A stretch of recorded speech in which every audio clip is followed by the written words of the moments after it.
Hello friends, कैसे हैं आप? उम्मीद करती हूँ अच्छे होंगे और अच्छे से अपना अध्ययन भी कर रहे होंगे। फ्रेंड्स, जो आचार्य रामचंद्र शुक्ल की पुस्तक है हिंदी साहित्य का इतिहास, उसमें हम आदिकाल अर्थात वीर गाथा काल तक पढ़ चुके थे। उसके आगे आज हम पूर्व मध्यकाल अर्थात भक्तिकाल, जो कि संवत 1375 से 1700 तक आचार्य शुक्ल ने माना है, अब उसका अध्ययन हम लोग करेंगे। तो फ्रेंड्स, अगर आपको ये वीडियोस अच्छे लग रहे हैं तो प्लीज़ लाइक कर दिया करिए और चैनल के साथ जुड़ जाइए ताकि आपकी ये सीरीज़ में से कोई भी वीडियो मिस ना हो पाए।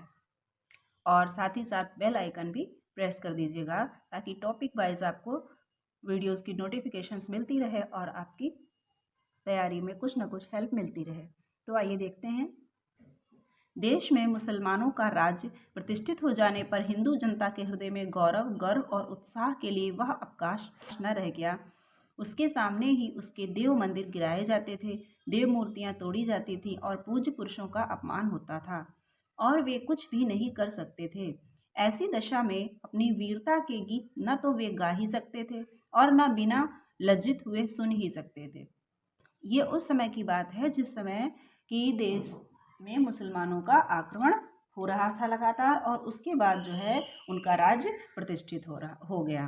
तो अब हिंदुओं के देवी देवताओं का उनके आंखों के सामने उनके पूज्य पुरुषों का अपमान होता था और वे कुछ नहीं कर सकते थे, ऐसा आचार्य शुक्ल ने लिखा है। आगे चलकर जब मुस्लिम साम्राज्य दूर तक स्थापित हो गया तब परस्पर लड़ने वाले स्वतंत्र राज्य भी नहीं रह गए। इतने भारी राजनीतिक उलटफेर के पीछे हिंदू जन समुदाय पर बहुत दिनों तक उदासी सी छाई रही। अपने पौरुष से हताश जाति के लिए भगवान की शक्ति और करुणा की ओर ध्यान ले जाने के अतिरिक्त दूसरा मार्ग ही क्या था। अब यहाँ पर आचार्य शुक्ल कहते हैं कि हिंदू जाति एकदम निराश और पराजित सी अपने आप को महसूस करने लगी। तो जो राजनीतिक उलटफेर हो गया था, मुस्लिमों का राज्य स्थापित हो गया था, इसलिए हिंदू जन समुदाय पर बहुत दिनों तक उदासी छाई रही। जब कोई हताश या निराश होता है तो उसे भगवान की ही याद आती है। तो वही ठीक इन लोगों के साथ हुआ। निराश और निराश जाति जो है वो भगवान की शरण की ओर उसने ध्यान दिया, ऐसा आचार्य शुक्ल ने लिखा है कि जब ये युद्ध करके लड़ाइयाँ करके हार गए, उसके बावजूद भी मुस्लिम जो थे वो देश में आ गए और उनका राज्य प्रतिष्ठित हो गया। अब इसके बाद हिंदू जनता जो थी हताश और निराश हो गई तो वो भगवान की शरण में चली गई। ये तो हुई राजनीतिक परिस्थिति। अब धार्मिक स्थिति देखिए। आदिकाल के अंतर्गत यह दिखाया जा चुका है कि किस प्रकार वज्रयानी सिद्ध कापालिक आदि देश के पूर्वी भागों की ओर में और नाथपंथी जोगी पश्चिम भागों में रमते चले आ रहे थे। इसी बात से इनका अनुमान हो सकता है कि सामान्य जनता की धर्म भावना कितनी दबती जा रही थी, उसका हृदय धर्म से कितनी दूर। ये जो नाथपंथियों और सिद्धों की बात जो हम आगे आदिकाल में पढ़ा है उसी का वर्णन करते हैं कि इन्होंने तंत्र मंत्र आदि फैलाकर धर्म भावना को पीछे कर दिया था। धर्म का प्रवाह कर्म, ज्ञान और भक्ति इन तीन धाराओं में चलता है। इन तीनों के सामंजस्य से धर्म अपनी पूर्ण सजीव दशा में रहता है। किसी एक के भी अभाव से वह विकलांग रह जाता है। धर्म का प्रवाह किसमें चलता है? कर्म, ज्ञान और भक्ति। इसमें से अगर एक भी कमजोर हो तो धर्म जो है वो विकृत हो जाता है, पूर्ण सजीव दशा में रहता है। किसी के एक के भी अभाव में वह विकलांग हो जाता है। कर्म के बिना वह लूला लंगड़ा, ज्ञान के बिना अंधा और भक्ति के बिना हृदय विहीन, क्या निष्प्राण रहता है। ये आचार्य शुक्ल का कथन है, इसमें इंपॉर्टेंट लगा लीजिए।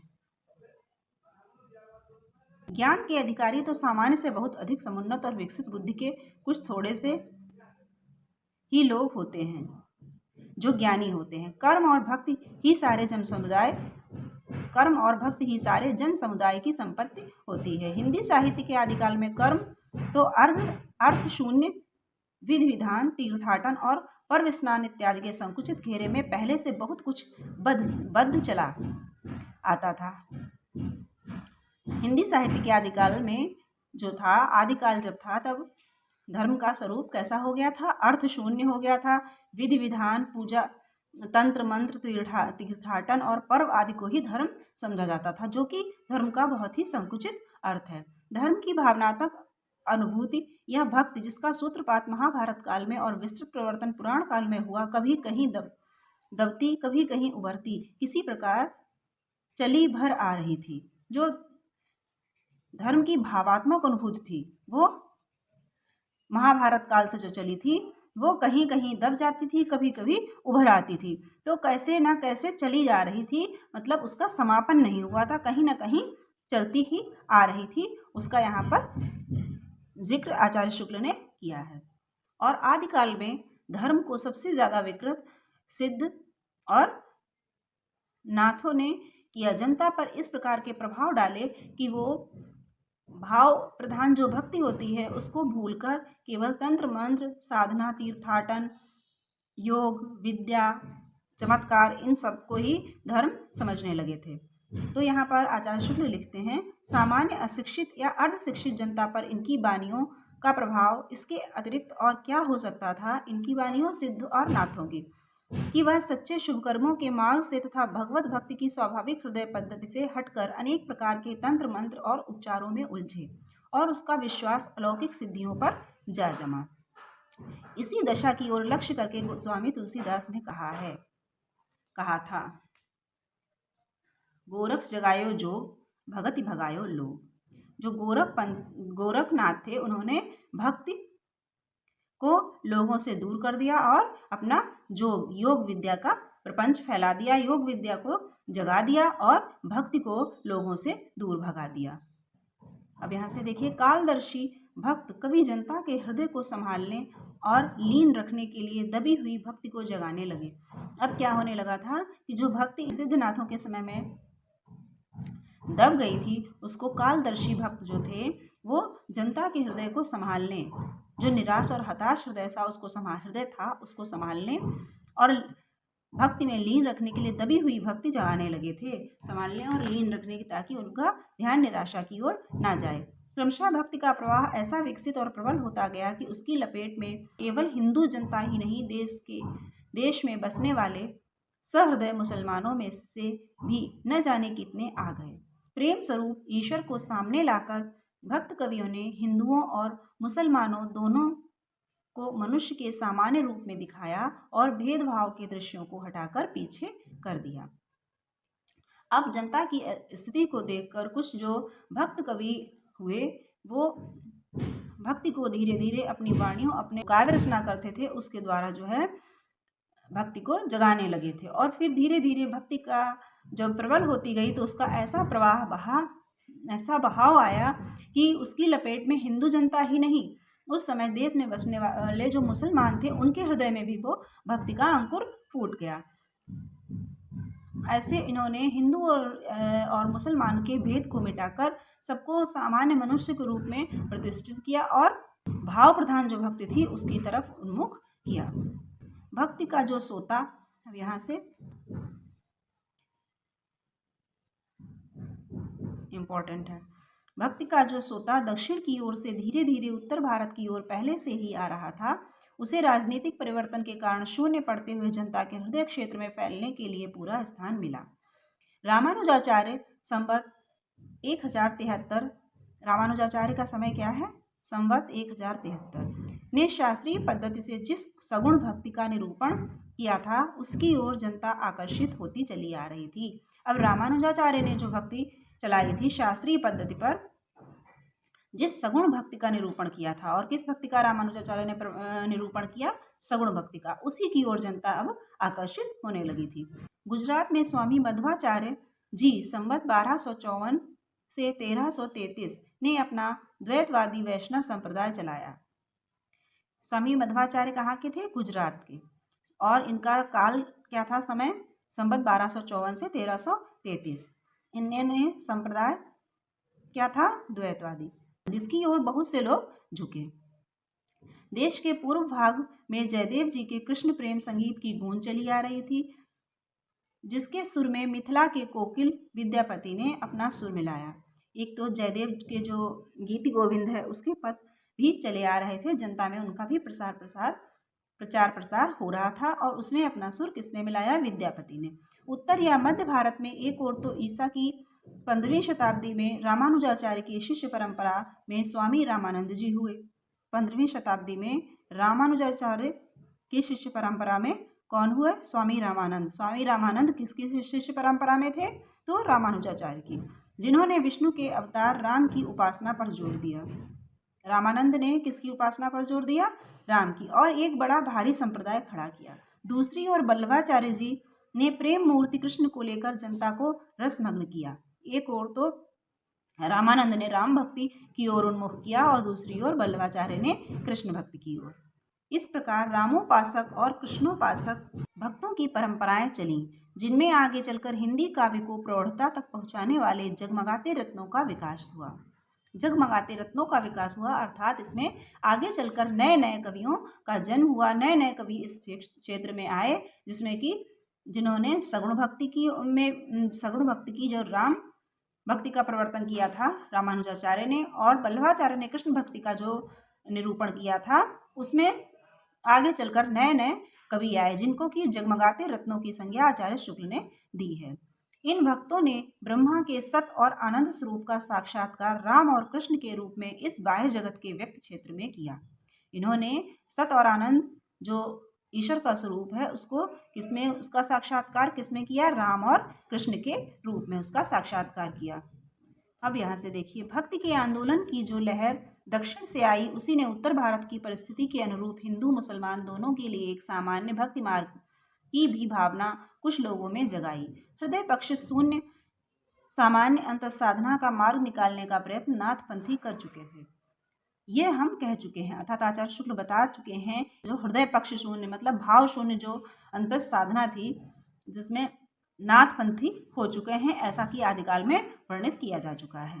पर रागात्मक तत्व से रहित साधना से ही मनुष्य की आत्मा तृप्त नहीं हो सकती, परंतु जो भाव शून्य है, जो रागात्मक मतलब प्रेम भाव के तत्व से जो रहित साधना है, जो भक्ति है, उससे मनुष्य की आत्मा तृप्त नहीं हो सकती। महाराष्ट्र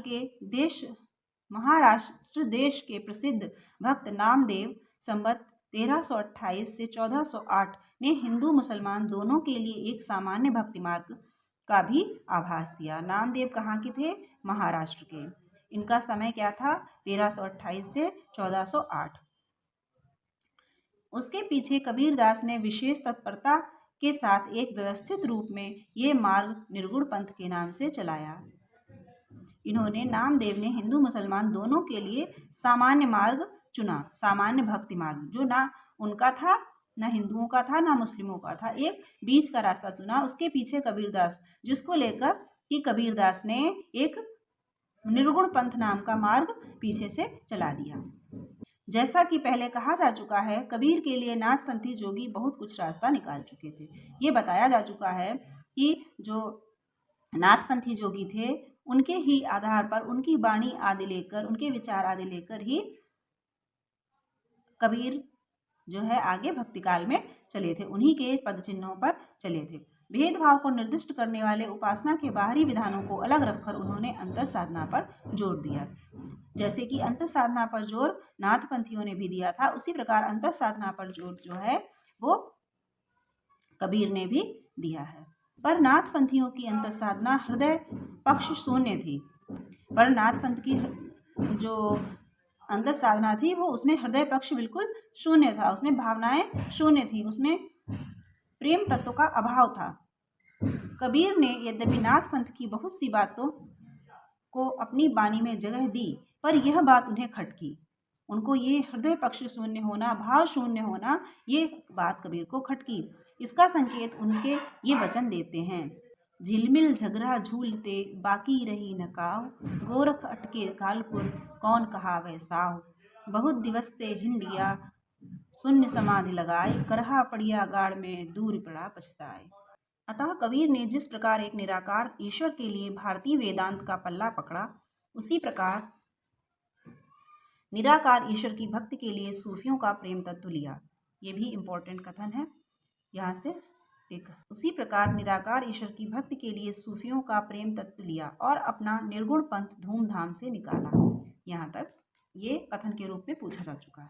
बात यह कि भारतीय भक्ति मार्ग साकार और सगुण रूप को लेकर चला था। निर्गुण और निराकार ब्रह्मा भक्ति या प्रेम का विषय नहीं माना जाता। इसमें कोई संदेह नहीं कि कबीर ने ठीक मौके पर आकर जनता के उस बड़े भाग को संभाला जो नाथपंथियों के प्रभाव से, प्रेम भाव और भक्ति रस से शून्य और शुष्क पड़ता जा रहा था। जो कबीर हैं उन्होंने यहाँ पर यहाँ से भी इम्पोर्टेंट कथन है आपका, इसमें कोई संदेह नहीं कि कबीर ने ठीक मौके पर ये यहाँ से यहाँ तक, ये कबीर ने उस समय कबीर का भक्ति में पदार्पण हुआ जब भक्ति जो है बिल्कुल नाथ और सिद्ध ने आकर भक्ति को जनता के हृदय में बिल्कुल शून्य कर दिया था। जनता के पास कुछ नहीं था कि वो भक्ति को किस प्रकार समझते, और भक्ति के नाम पर जनता सिर्फ बाह्य आडंबरों, तीर्थाटन और योग तंत्र आदि को ही भक्ति समझती थी। उस समय आकर कबीर ने जनता के एक बड़े भूभाग को भक्ति रस और प्रेम भाव, जिससे कि उनका हृदय शून्य पड़ता जा रहा था, उनके द्वारा यह बहुत ही आवश्यक कार्य हुआ। इसके साथ ही मनुष्यत्व की सामान्य भावना को आगे करके निम्न श्रेणी की जनता में उन्होंने आत्मगौरव का भाव जगाया और भक्ति के ऊंचे से ऊंचे सोपान की ओर बढ़ने के लिए बढ़ावा दिया। उनका निर्गुण पंथ चल निकला, जिसमें नानक, दादू, मलूकदास आदि अनेक संत हुए। अब यहाँ से देखिए, भक्ति की निष्पत्ति श्रद्धा और प्रेम के योग से होती है। जहाँ श्रद्धा या पूज्य बुद्धि का अवयव, जिसका लगाव धर्म से होता है, छोड़कर केवल प्रेम लक्षणा भक्ति ली जाएगी, वहाँ वह अवश्य विलासिता से ग्रस्त हो जाएगी। अब यहाँ पर आचार्य शुक्ल कहते हैं, भक्ति की निष्पत्ति श्रद्धा और प्रेम के योग से होती है। प्रेम और श्रद्धा दोनों का जब योग होता है, वहाँ पर भक्ति का जन्म होता है। जहाँ श्रद्धा या पूज्य बुद्धि का अवयव, जहाँ पर श्रद्धा जो है वो, श्रद्धा का मतलब किसी के प्रति आदर का भाव, नतमस्तक होने का भाव, पूजने का भाव। पूज्य बुद्धि का अवयव जिसका लगाव धर्म से होता है, और ये श्रद्धा किससे जुड़ी हुई है? धर्म से। अगर ऐसा नहीं होगा, इसको छोड़कर केवल प्रेम लक्षणा भक्ति, इसमें से श्रद्धा हटा दी जाए और प्रेम लक्षणा भक्ति ली जाए, तो वहाँ अवश्य विलासिता से ग्रस्त हो जाएगी। तो उस प्रेम में विलासिता अवश्य ही आ जाती है।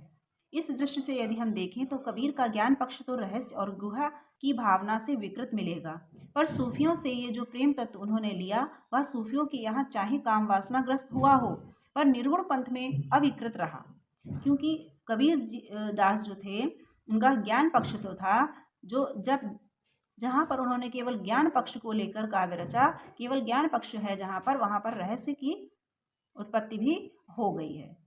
रहस्य और गुहावाद की उत्पत्ति जो नाथपंथियों में थी वो हो गई है, परंतु उससे ये जो है वो विकृत हो गया है। पर सूफियों में जो प्रेम तत्व उन्होंने लिया, जो सूफियों से प्रेम तत्व उन्होंने लिया, वो सूफियों के यहाँ भले ही काम वासना युक्त हो, पर निर्गुण पंथ में अविकृत रहा। ये निसंदेह प्रशंसा की बात है। यहाँ पर उनके कहने का तात्पर्य ये है कि कबीर ने रहस्यवादी काव्य की रचना भी की है, जो शुद्ध नाथपंथियों से जुड़ी हुई थी, और उन्होंने प्रेम तत्व उसमें जोड़कर भी रचना की है, जैसे दुल्हिन गावो मंगलचार, इस प्रकार की।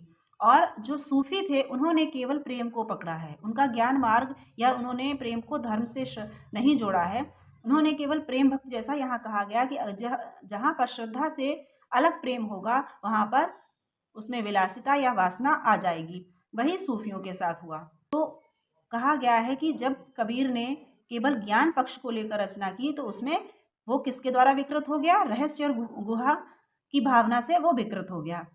और जब सूफियों ने केवल प्रेम लक्षणा को लेकर, जो प्रेम का तत्व लेकर ही केवल काव्य रचना की, तो वो किससे विकृत हो गया? वो काम वासना से विकृत हो गया। परंतु जब कबीर ने अपने में सूफियों का ये प्रेम तत्व अपने ज्ञान में मिला लिया, तो क्या हुआ? ज्ञान और प्रेम दोनों मिलकर जब उन्होंने रचना की, तो वह विकृत नहीं हो पाया है। यही वह निर्गुण पंथ अविकृत रहा। ऐसा इनके कहने का अर्थ है कि ज्ञान और प्रेम जब साथ होंगे, जब प्रेम श्रद्धा के साथ होता है, क्योंकि श्रद्धा जो है वो धर्म से जुड़ी हुई है, तो प्रेम जब धार्मिक आधार पर होता है, उसमें कुछ न कुछ धार्मिक आध्यात्मिक जुड़ा हुआ होता है, तो वो वासना की ओर नहीं जा पाता है। वैष्णवों की कृष्ण भक्ति शाखा ने केवल प्रेम लक्षणा भक्ति ली। फल यह हुआ कि उसने अश्लील विलासिता की प्रवृत्ति जगाई। राम भक्ति शाखा में भक्ति सर्वांग पूर्ण रही, इससे वह विकृत न होने पाई। तुलसी की भक्ति पद्धति में कर्म, धर्म और ज्ञान का पूरा सामंजस्य और समन्वय रहा। राम भक्ति है वो सर्वांगपूर्ण थी, उसमें लोक मंगल की भावना थी, इससे वह विकृत ना हो पाई। वो केवल ज्ञान या केवल प्रेम को लेकर नहीं चली थी। तुलसी की भक्ति पद्धति में कर्म, धर्म और ज्ञान का पूरा सामंजस्य था। इन्होंने कर्म, धर्म और ज्ञान का पूरा समन्वय रहा, तो इनकी जो भक्ति पद्धति है वो विकृत नहीं हो पाई। इधर आजकल अलबत्त कुछ लोगों ने कृष्ण भक्ति शाखा के अनुकरण पर उसमें भी माधुर्य भाव का गुहा रहस्य घुसाने का उद्योग किया। यद्यपि आचार्य शुक्ल कह रहे हैं कि बाद के कुछ कवियों ने उसमें भी कृष्ण भक्ति शाखा की तरह ही माधुर्य भाव आदि को घुसाने का प्रयत्न किया, जिससे सखी संप्रदाय निकल पड़े, सखी संप्रदाय आदि निकल पड़े और राम की भी तिरछी चितवन और बाकी अदा के गीत गाए जाने लगे। जिस प्रकार से कृष्ण भक्ति में होते थे ऐसा था नहीं, लेकिन लोगों ने बाद में ये पीछे से जोड़कर जिस प्रकार कृष्ण भक्त के गीत गाए उसी प्रकार के राम की भी वर्णन करना प्रारंभ कर दिए। अब यहाँ से देखते हैं। महाराष्ट्र देश में नामदेव का जन्म संवत 1192 और मृत्युकाल शक संवत 1272 प्रसिद्ध है। ये दक्षिण के नरूसीब बनी सतारा जिला के दर्जी थे। ये जाति के दर्जी थे। पीछे पंढरपुर के विठोबा के मंदिर में भगवत भजन करते हुए अपना दिन बिताते थे। महाराष्ट्र के भक्तों में नामदेव का नाम सबसे पहले आता है। मराठी भाषा के अभंगों के अतिरिक्त इनकी हिंदी रचनाएं भी प्रचुर परिमाण में मिलती हैं। इन हिंदी रचनाओं में एक विशेष बात यह पाई जाती है, कुछ तो सगुणोपासना से संबंध रखती हैं और कुछ निर्गुणोपासना से। इनके जो रचनाएं हैं वो कैसी हैं? कुछ सगुणोपासना से संबंध रखने वाली रचनाएं हैं और कुछ निर्गुणोपासना से। इनके समाधान के लिए इनके समय की परिस्थिति की ओर ध्यान देना आवश्यक है। आदिकाल के अंतर्गत यह कहा जा चुका है कि मुसलमानों के आने पर पठानों के समय में गोरखपंथी योगियों का देश में बहुत प्रभाव था। नामदेव के ही समय में प्रसिद्ध योगी ज्ञानदेव हुए, जिन्होंने अपने को गोरख की शिष्य परंपरा में बताया है। ज्ञानदेव का परलोकवास बहुत थोड़ी अवस्था में ही हुआ, पर नामदेव उनके उपरांत बहुत दिनों तक जीवित रहे। नामदेव सीधे साधे सगुण भक्ति मार्ग पर चले जा रहे थे, पर पीछे उस नाथ पंथ के प्रभाव के भीतर भी ये लाए गए जो अंतर्मुख साधना द्वारा सर्वव्यापक निर्गुण ब्रह्मा के साक्षात्कार को ही मोक्ष का मार्ग मानता था, लाने वाले थे ज्ञानदेव। और इनको जो है ये नाथ पंथ की साधना के भीतर कौन लाया? ज्ञानदेव। और इसके संबंध में एक कहानी भी ये प्रचलित है। एक बार ज्ञानदेव इन्हें साथ लेकर तीर्थ यात्रा को निकले। मार्ग में ये अपने प्रिय विग्रह विठोबा भगवान के वियोग में व्याकुल रहा करते थे। ज्ञानदेव इन्हें बराबर समझाते थे कि भगवान क्या एक ही जगह हैं? वे तो सर्वत्र हैं, सर्वव्यापक हैं। यह मोह छोड़ो, तुम्हारी भक्ति अभी एकांगी है। जब तक निर्गुण पक्ष की भी अनुभूति तुम्हें न होगी तब तक तुम पक्के न होगे। ज्ञानदेव की बहन मुक्ताबाई के कहने पर एक दिन संत परीक्षा हुई। जिस गांव में यह संत मंडली उतरी थी उसमें एक कुम्हार रहता था। मंडली के सब संत चुपचाप बैठ गए। कुम्हार घड़ा पीटने का पिटना लेकर सबके सिर पर जमाने लगा। चोट पर चोट खाकर भी कोई विचलित न हुआ, पर जब नामदेव की ओर बढ़ा तब वे बिगड़ खड़े हुए। इस पर वह कुम्हार बोला, नामदेव को छोड़कर और सब घड़े पक्के हैं, बेचारे नामदेव कच्चे घड़े ठहराए गए। इस कथा से यह स्पष्ट लक्षित होता है कि नामदेव को नाथ पंथ के योग मार्ग की ओर प्रवृत्त करने के लिए ज्ञानदेव की ओर से तरह तरह के प्रयत्न होते रहे। अब आगे देखिए।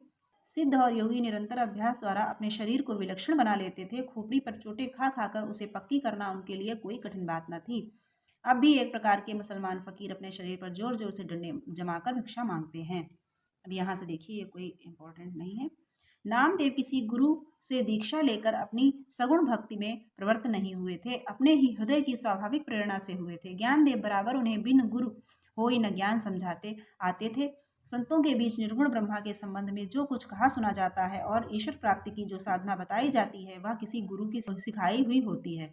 परमात्मा के शुद्ध निर्गुण स्वरूप के ज्ञान के लिए ज्ञानदेव का आग्रह बराबर बढ़ता गया। गुरु के अभाव के कारण किस प्रकार नामदेव में परमात्मा की सर्वव्यापकता का उदार भाव नहीं जम पाया था और ये भेदभाव बना था, इस पर भी एक कथा चली आती है। कहते हैं कि एक दिन स्वयं विठोबा भगवान एक मुसलमान फकीर का रूप धरकर नामदेव के सामने आए। नामदेव ने उन्हें नहीं पहचाना।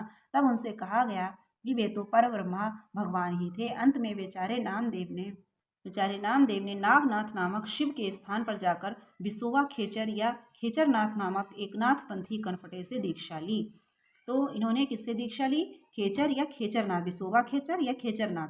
तो नामदेव के गुरु कौन है? विसोबा खेचर, जो कि एक नाथपंथी थे। अब उनके ये वचन हैं, ये नामदेव की पंक्तियां हैं। कौन सी? मन मेरी सुई तन मेरा धागा, खेचर जी के चरण पर नामा सिंपी लागा। सुफल जन्म मोको गुरु कीना, दुख विसार सुख अंतर दीना। ज्ञान दान मोको गुरु दीना, राम नाम बिन जीवन हीना। किसु हूँ पूजूं दूजा नजर न आई, एके पाथर किज्जे भाव, दूजे पाथर धरिए पाव।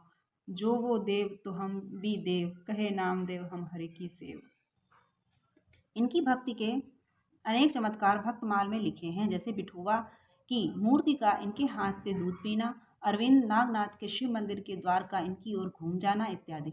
इनके महात्म्य ने ये सिद्ध कर दिखाया कि जाति पाति पूछे नहीं कोई, हरि को भजे सो हरि का होई।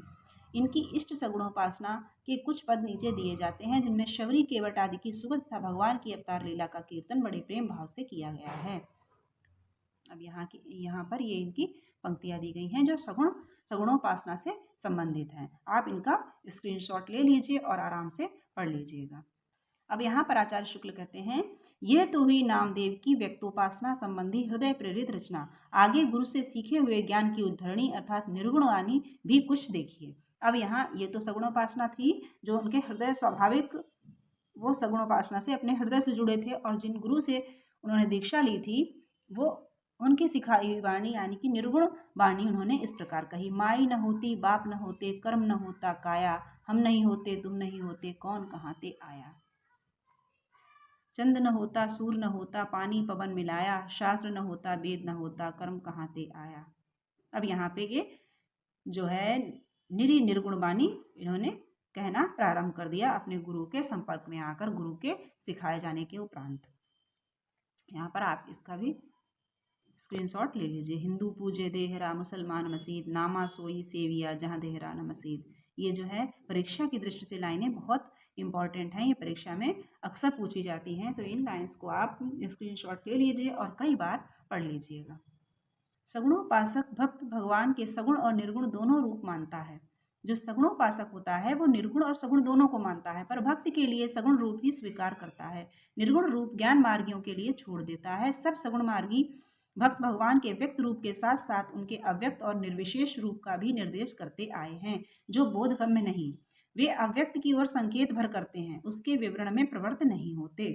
जितने भी सगुण मार्गी भक्त हैं वो भगवान के व्यक्त रूप के साथ साथ अव्यक्त रूप को भी निर्देश करते आए हैं कि भगवान सभी जगह है, निर्गुण है, निराकार है, और साकार रूप में उसकी पूजा तो वे करते ही आए हैं, लेकिन वो ये मानते हैं कि निर्गुण जो ईश्वर है वो सभी जगह किसी भी रूप में रह सकता है। अव्यक्त की ओर संकेत भर करते हैं, लेकिन उसका विवरण नहीं देते हैं, उसमें विवरण नहीं देते हैं, उसका वर्णन नहीं करते हैं। नामदेव की रचनाओं में ये बात साफ दिखाई पड़ती है कि सगुण भक्त के पदों की भाषा तो ब्रज है। अब यहाँ पर ये भी इम्पोर्टेंट है, नामदेव के जो सगुण भक्त परक जो रचनाएं हैं, जो पद हैं, उनकी भाषा ब्रज या परंपरागत काव्य भाषा है, परंतु जो उनकी निर्गुण वाणी है उसकी नाथ पंथियों की तरह सदुक्कड़ी भाषा उन्होंने अपनाई है। निर्गुण वाणी में नाथ पंथियों द्वारा ग्रहण की गई सदुक्कड़ी भाषा है, और जबकि जो सगुण भक्ति के पद हैं वो परंपरागत काव्य भाषा में हैं, जो काव्य के लिए भाषा चली आ रही थी वो है या तो ब्रज है। तो ये तो विवरण हुआ फ्रेंड्स नामदेव के विषय में, और इससे आगे का अब हम जो भक्ति काल का सामान्य परिचय है उसके विषय में आगे की वीडियो में देखेंगे। और तब तक के लिए फ्रेंड्स, अगर वीडियो अच्छा लगे तो प्लीज़ लाइक कर दीजिएगा और अपने सजेशन और फीडबैक ज़रूर दिया करिए, ताकि ये हमको पता चलता रहे कि आप जो ये सीरीज़ चल रही है उसके विषय में क्या सोचते हैं और क्या और इसमें चाहते हैं। और चैनल पर आने के लिए आपका बहुत बहुत धन्यवाद। अगर आप नए हैं तो सब्सक्राइब कर लीजिए और चैनल से जुड़ जाइए, आपको इसी तरह के वीडियोस आगे भी मिलते रहेंगे। धन्यवाद।